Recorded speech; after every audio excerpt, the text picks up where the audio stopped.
I'm Ganaraj Kotpalewar again. Welcome to all in our channel, and don't forget to like, share, and subscribe our channel. Just before seeing that video, please subscribe to our channel. Just press that bell icon in front of you and like and share also.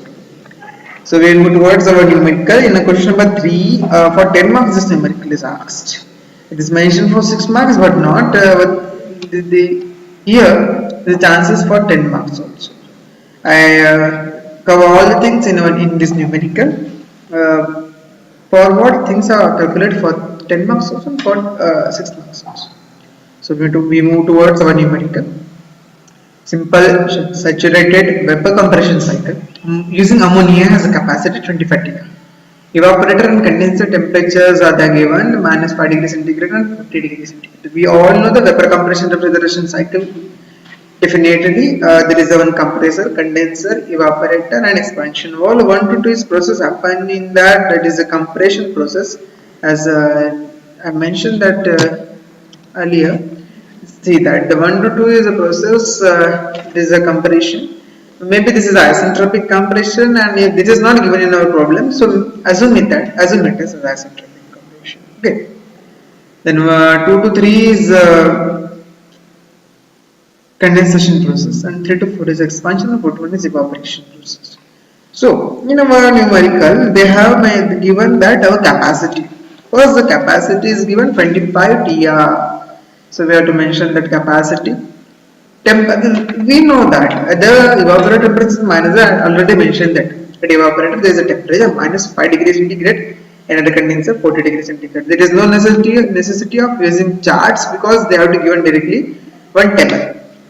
So they haven't mentioned all things. That only the calculated mass per of refrigerant and COP. CPV means the specific of vapor they have to given in our problem.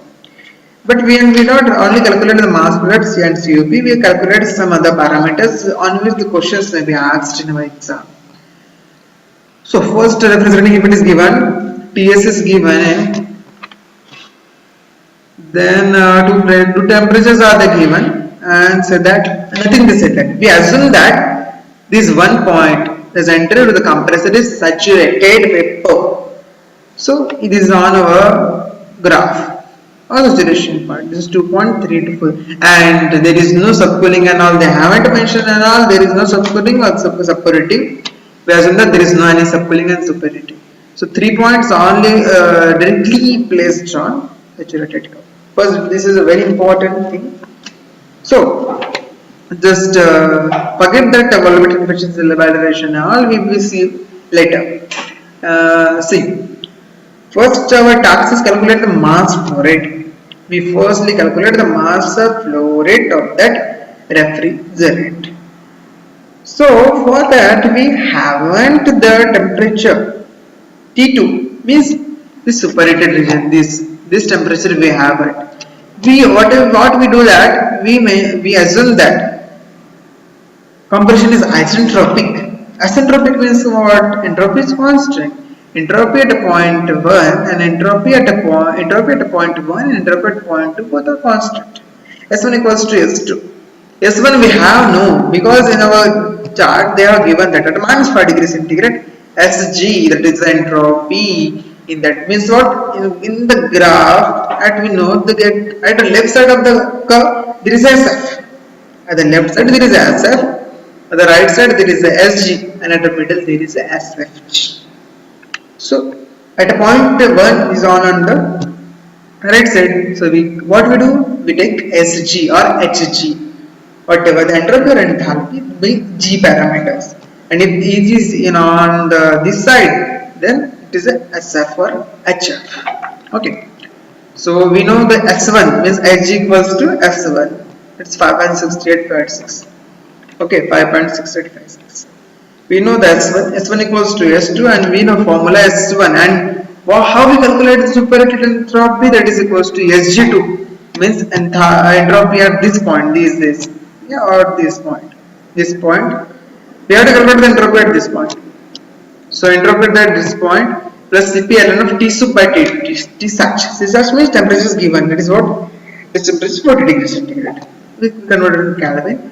We know the S1, SG2 we calculate from the graph chart and put all the formulas and get T soup. We know the T soup, we calculate the H2. H2 is equals to H2 means that 2 point, 2 dash point on a curve plus Cp T soup minus T such. Then H2 point is H2 we have calculated that. And H3 we know I already has told that H3 is HF because it is a plot in the graph or curve. Okay, then first thing we have to calculate the mass flow rate. Mass flow rate is a refrigerating effect, or directly said that Q equals to return is given in that Q equals to M into where the refrigeration occur in process 1 and 4. This H1 minus H4. We know the H1 and H4 very well. We have that values. We have the refrigerating effect is Q. Q value we have. It is 25 TR. We convert it into the watt or kilowatt and then we calculate the mass flow rate of the refrigerant directly kg per second per kg. First thing we have to calculate. Second thing is COP. What is in the COP? Output upon input means refrigerating effect upon work supplied. Refrigerating effect we have already calculated, that is H1 minus H4 and work supplied is H2 minus H1. Okay, then we put that values and given the COP of that system. Then third thing, these are the additional things that may be said that to calculate for 10 marks numerical. For a condenser, heat rejection in a condenser, condensation process occur in a 2 and 3 process. Okay, 2 to 3. So mass product into 2 H2 minus H3, this condensation process. So this process is for that. Then they said that bore stroke and length of the compressor. If they said that, then we have the formula that this C that V1 dot that is equals to mass flow rate into Vg1, right? They are all given in our chart. Then we have to put that values and we find out V1 dot.